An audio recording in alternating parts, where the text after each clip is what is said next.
Tonight, a political titan thought he would deliver a knockout blow, but what happened instead stunned an entire nation. At just 27 years old, Karoline Leavitt didn't shout. She didn't grandstand. Armed with nothing but the truth, she calmly exposed decades of political double-talk, live on national television. If you still believe that dignity, preparation, and facts can win over arrogance and spin, this is a moment you can't miss. Stay with us, because what you're about to witness is a masterclass in real leadership and a reminder that truth still has power in America. The Jefferson Civic Center radiated polished formality under its towering chandeliers, but the mood inside was anything but dignified. This was supposed to be another easy political showcase for Senate Majority Leader Chuck Schumer, and he knew it. The 73-year-old strode onto the stage like a man who owned not just the room, but the narrative itself. When he spotted Karoline Leavitt, young, composed, and impossibly out of place to his eye, standing quietly off to the side, his smirk widened like a man spotting an easy mark. Before the event even officially began, Schumer couldn't resist. "I hope someone remembered to bring the cue cards," he said loudly, nodding toward Leavitt with mock concern, drawing scattered laughter from the assembled press corps. Poor kid, must be nerve-wracking trying to parrot adult policies without understanding them. The chuckles grew louder. Camera flashes popped, catching Leavitt's still, steady face against a backdrop of sneering amusement. Someone from the Washington Courier even muttered loud enough for nearby reporters to hear, "She's barely old enough to rent a car. How's she going to defend a border policy?" The joke made the rounds quickly, like wildfire fed by professional cynicism. Schumer basked in the glow of his own ridicule, adjusting his glasses theatrically before stepping up to the microphone.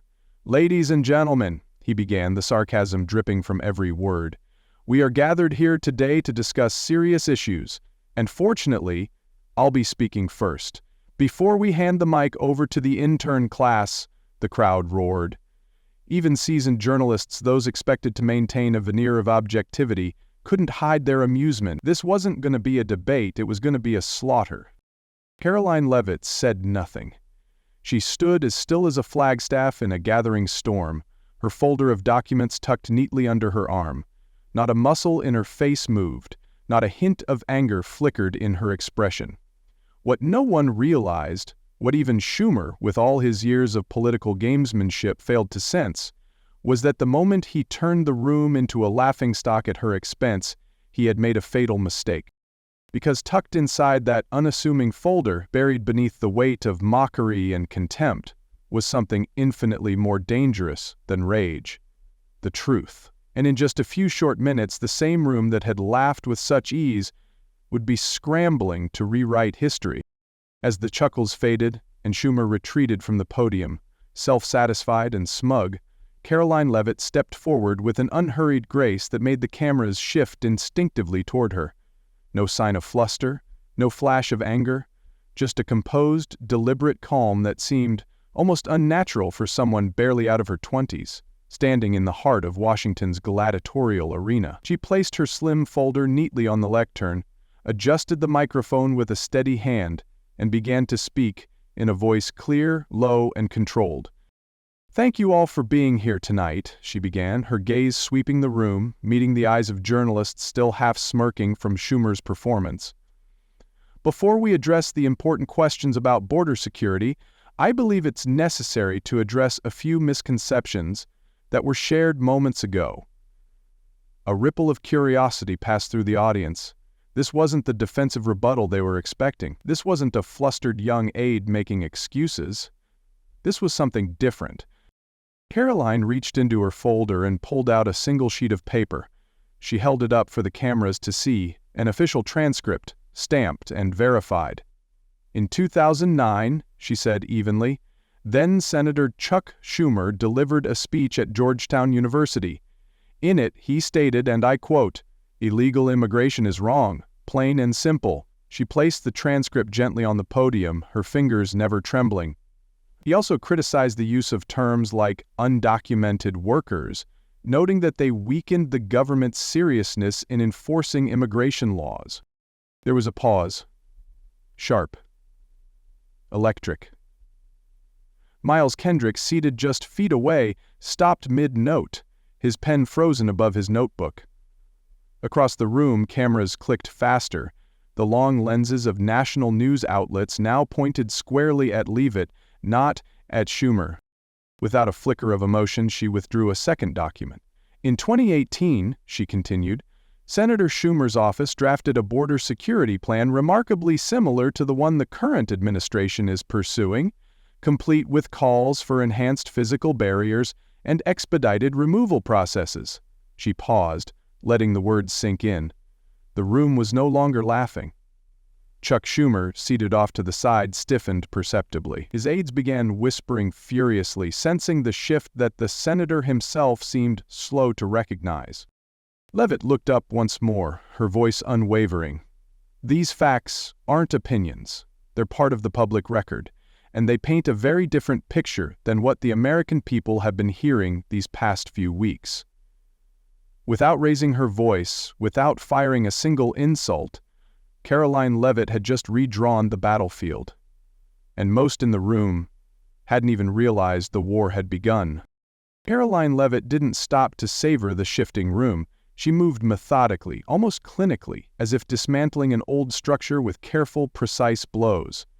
Next, she said, withdrawing another document from her folder, is a policy memo from 2018, circulated internally within Senator Schumer's office. She held up the paper, the Senate letterhead unmistakable even from a distance. This document, authored by senior staff and bearing the senator's own annotations, outlines a border security framework that, among other measures, advocates for enhanced physical barriers in key sectors, expedited removal processes, and cooperation agreements with Mexico to manage asylum claims at their origin points. She placed the memo atop the first transcript, creating a small but growing stack of inconvenient truths. Remarkably, she continued, her tone still void of malice, this plan mirrors many aspects of the current administration's policies. Policies that Senator Schumer now condemns as extremist and xenophobic. A low hum spread across the room as reporters exchanged glances, some leaning closer to their recorders. No longer background noise, Karoline Leavitt had become the story. Chuck Schumer's face darkened visibly. From his seat to the side of the stage, he signaled to Owen Sinclair, his communications chief, who immediately pulled out a phone and began typing furiously. But it was too late. The momentum had shifted, and everyone could feel it. Leavitt didn't waver. She produced a third document, a printout of an email. This is correspondence from 2021, she said, where Senator Schumer advised Democratic leadership to focus public messaging on humanitarian outrage while quietly supporting targeted security enhancements at vulnerable border sectors. The words hung in the air like smoke. Karoline let them settle before placing the email atop the growing stack. Murmurs became audible now. Reporters like Hannah Reyes were no longer smirking. They were scribbling furiously. Even Miles Kendrick, the grizzled forum moderator, shifted uneasily in his chair. Leavitt wasn't finished. Finally, she said, pulling a thick packet from her folder, these are minutes from an April 2023 meeting between Senator Schumer and several border state governors, Democrats included, where he acknowledged, quote, tough border measures will be politically difficult but are necessary for national security. She laid the packet down carefully, her movements slow, deliberate, final. Across the hall, camera flashes popped like distant fireworks. No one was looking at Schumer anymore. The reporters, who had come expecting another easy hit on the Trump administration, were now staring at undeniable proof that the Senate Majority Leader had been preaching one thing to the cameras and admitting another behind closed doors. For the first time in the evening, Schumer rose from his seat, his expression tight, the easy arrogance drained from his posture. But even he seemed to realize the futility of trying to plug a dam already shattered. Karoline Leavitt, with nothing but a thin folder and unshakable composure, had not just defended her administration, she had put a permanent crack in Washington's facade of performance politics. And the night was far from over. The weight of the room shifted palpably as Chuck Schumer approached the podium once again. But this time, there was no laughter greeting him, only a tense, electric silence. His customary smirk had vanished, replaced by a strained grimace that tightened the lines around his mouth. Adjusting his glasses with a trembling hand, Schumer leaned into the microphone, searching for the authority that had, just moments earlier, seemed unassailable.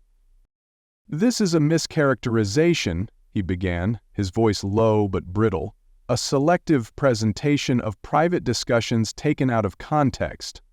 The words fell flat. Reporters, their skepticism now fully awakened, were no longer passive observers. Hannah Reyes raised her hand sharply, not waiting to be acknowledged. "Senator," she called out, "are you denying the authenticity of these documents or just their interpretation?" It was a simple question, but a deadly one. If Schumer confirmed authenticity, the damage was irreversible. If he denied it, he risked being proven a liar. Caught between two losing options, Schumer faltered. "Politics requires nuance," he said, finally evading the question, "and sometimes conversations behind closed doors are necessary to build consensus." But the room wasn't having it. Another reporter from Capital Daily stood abruptly. "Senator, how do you explain your public statements calling border walls medieval relics when your own office recommended enhancing them as recently as 2018? Schumer shifted uncomfortably. His communications chief, Owen Sinclair, whispered something urgently into his ear, but Schumer waved him off, a visible sign of unraveling control. At the podium's side, Karoline Leavitt remained standing. Not gloating, not smirking, but simply present. Her hands clasped calmly before her. She didn't need to say another word. The documents she had placed on the podium spoke louder than any retort could. Finally, Schumer tried to pivot, raising his voice. "Let's not lose sight of the real issue, the humanitarian crisis at the border." But the press corps wasn't biting. Their questions kept circling back to one brutal fact. Schumer's private words and public grandstanding didn't match. Seeing the narrative slipping through his fingers, Schumer stiffened, lifted his chin, and announced, "My office will issue a full response after a complete review of these selective disclosures."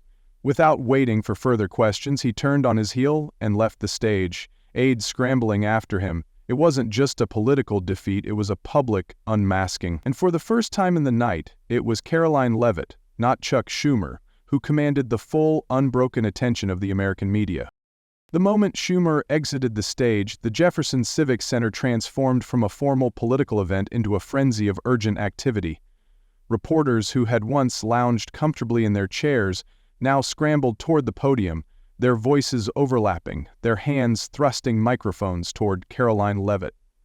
The dignified order of the night evaporated under the weight of a story too big to be ignored. Camera crews swung their lenses around, focusing not on the retreating Senate Majority Leader, but on the calm young woman who had dismantled him with nothing but patience, preparation, and facts.